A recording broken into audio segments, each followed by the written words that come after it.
बड़ी बहू को जिम्मेदारी उठाने में शर्म आती है, हक मांगने में नहीं। अरे मुन्ना देख तो रसोई में से आज तो बहुत ही अच्छी खुशबू आ रही है। कहीं बड़की बहू हलवा तो नहीं बना रही है। मैं नहीं जाऊंगा अम्मा। कल ही ताई जी ने बहुत डांट लगाई थी जब मैं ताऊ जी के कहने पर चाय का झूठा बर्तन रखने किचन में गया था। उन्हें बिल्कुल भी पसंद नहीं है कि कोई उनकी रसोई में आए। अरे तू डरता क्यों है? जाकर कह देना कि थोड़ा सा हलवा अम्मा को भी दे दो। बहुत इच्छा हो रही है हलवा खाने की। और वैसे भी मैं सास हूँ तेरी ताई की जी की। कुछ भी कहो अम्मा, मैं तो नहीं जाऊंगा। आपको हलवा खाने की इच्छा हो रही है तो दोपहर को माँ जब घर पर आएगी तब आपके लिए हलवा बनवा दूंगा। अरे इच्छा तो अभी हो रही है और तू दोपहर को बनवाएगा। अपनी दादी की बिल्कुल बात नहीं मानता। इतना कहकर अम्मा उदास होकर दूसरी तरफ मुंह करके लेट गई। अम्मा को उदास देखकर 10 वर्षीय वीर का भी मन नहीं लगा। आखिर हिम्मत करके अपनी ताई जी की रसोई की तरफ चल दिया। उसे दरवाजे पर खड़ा देखकर उसकी ताई जी ने उसे घूर कर देखा। क्यों आया है यहाँ पर? क्या चाहिए तुझे? ताई जी वो अपनी ताई जी को यूं घूरता देखकर एक बार तो वीर की जुबान भी हलक में ही अटक गई। पर अम्मा का उदास चेहरा ध्यान में आते ही फिर हिम्मत जुटा करके बोला, ताई जी वो अम्मा को हलवा खाने की बहुत इच्छा हो रही है।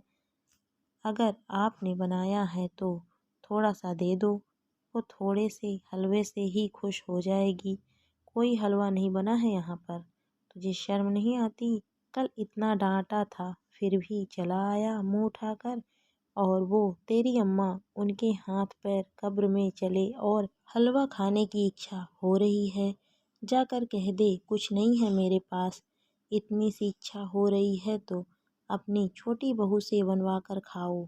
चल भाग यहाँ से। वीर चुपचाप अपना सा मुंह लेकर के आ गया। पर बड़ी बहू इतनी जोर से चिल्लाई थी कि अम्मा के कानों में उसके चिल्लाने की आवाज़ साफ सुनाई दे गई थी। अम्मा की आंखों में आंसू आ गए। अम्मा की आंखों में आंसू देखकर वीर बोला, अम्मा तू रोती क्यों है? कहा ना दोपहर को माँ जब घर वापस आएगी तो मैं तेरे लिए हलवा बनवा दूंगा। तू फिक्र ना कर। अम्मा कुछ बोल ना पाई, बस वीर के सिर पर हाथ रखकर उसे ढेरों सारे आशीर्वाद देने लगी। पर रह रहकर उन्हें अपनी बीती बातें याद आने लगी। यह वही अम्मा है जो कभी वीर और उसकी माँ से बहुत नफरत किया करती थी। अम्मा के दो बेटे थे, अमित और अजीत। पैसे टके के मामले में भी कोई कमी नहीं थी।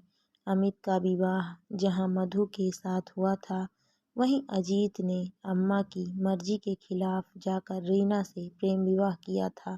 बस यही बात अम्मा को खटक गई थी। उन्होंने जहाँ मधु को सिर आंखों पर बिठाया, वहीं रीना को कभी भी अपनाया नहीं। मधु के दोनों बच्चों को अम्मा सिर आंखों पर बिठाए रखती, वहीं वीर के सिर पर कभी भी प्यार से हाथ तक नहीं रखा।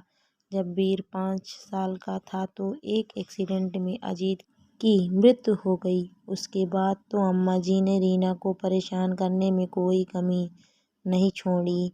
अम्मा जी और मधु ने मिलकर रीना को नौकरानी ही बना रख दिया। आखिर थक हार कर रीना ने अपने स्वाभिमान के लिए एक स्कूल में नौकरी कर ली, जिस पर भी मधु और अम्मा ने काफ़ी बखेड़ा खड़ा किया था।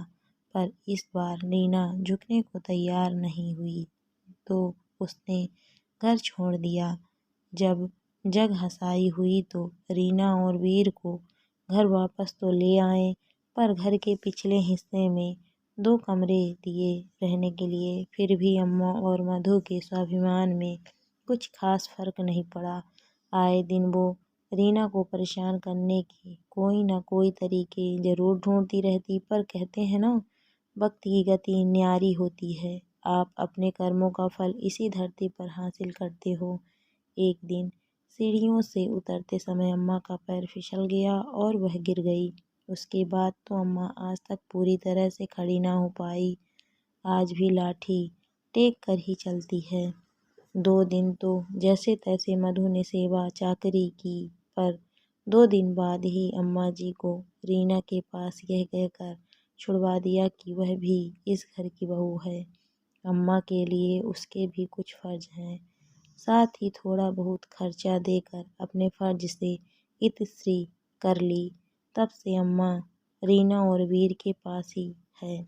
जिन पोते पोतियों को इतना लाड लड़ाया, वो भी अम्मा से मिलने नहीं आते और जिससे हमेशा गुस्सा रहे, आज वही बुरे वक्त में उसके साथ खड़े हुए हैं।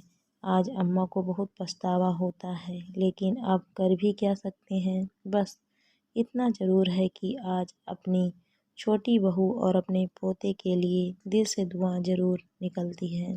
पर अब अम्मा को पूरा विश्वास हो चुका था कि उनके मरने के बाद रीना और वीर को प्रॉपर्टी में हिस्सा नहीं दिया जाएगा।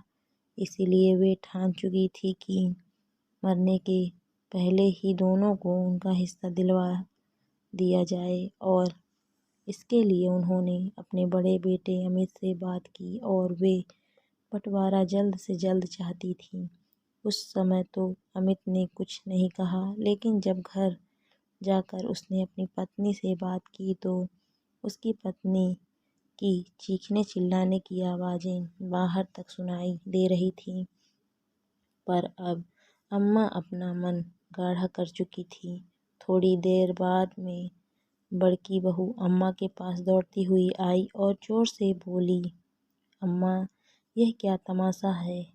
आपको हम पर विश्वास नहीं है क्या, जो अभी से प्रॉपर्टी का बंटवारा करने में लगी हुई हो? अरे बहू, मैं कौन होती हूँ तुम पर विश्वास न करने वाली।